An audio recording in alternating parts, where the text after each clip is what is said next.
Hello viewers, আপনারা যারা আমার মতো গ্রামে থাকেন এবং স্যামসাংয়ের ফোন কিনে মোবাইল ডাটা ব্যবহার করতে গিয়ে নেটওয়ার্কজনিত সমস্যায় ভুগছেন, তাদের জন্য নিয়ে এসেছি একটি যুগান্তকারী সমাধান। দেখানোর জন্য আমি আমার স্যামসাংয়ের M35 মোবাইলটি নিয়েছি। আপনারা আপনাদের নিজেদের মোবাইল ব্যবহার করবেন। প্রথমে আমি আমার মোবাইল থেকে চলে গেলাম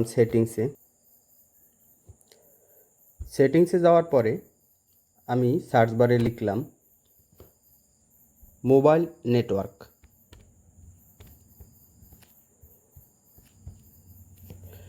চলে এসেছে, মোবাইল নেটওয়ার্কে প্রবেশ করলাম।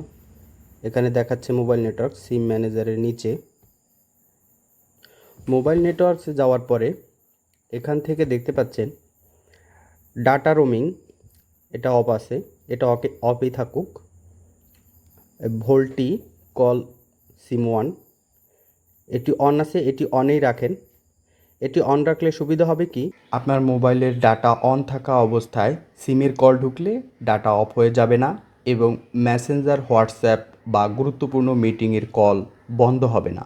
এছাড়া ভোল্টি মোবাইলের 4G নেটওয়ার্ককে আরও শক্তিশালী করে। এ দুটো অন থাকুক। এখন এখান থেকে 4 নম্বর যে অপশনটি আছে, অ্যালাউ 2G সার্ভিস সিম ওয়ান, এইটা অন আছে, এটা অফ করে দেবেন। এটা অফ করে দিলে হবে কি, আপনার ফোনের যে সিমের নেটওয়ার্কের ব্যান্ডগুলো আছে 4G, 5G, 3G, 2G, এখান থেকে আপনি 2Gটা বন্ধ করে দেবেন। মানে 2G নেটওয়ার্কটা আমাদের দরকার নেই। এটা একটা অসুবিধা আছে, যখন খুব খারাপ নেটওয়ার্ক থাকবে তখন একদমই নেটওয়ার্ক থাকবে না। কিন্তু ডাটা ইউজিংয়ের জন্য আমাদের এই সুবিধাটাই দিবে যে 4Gটা স্টেবল থাকবে।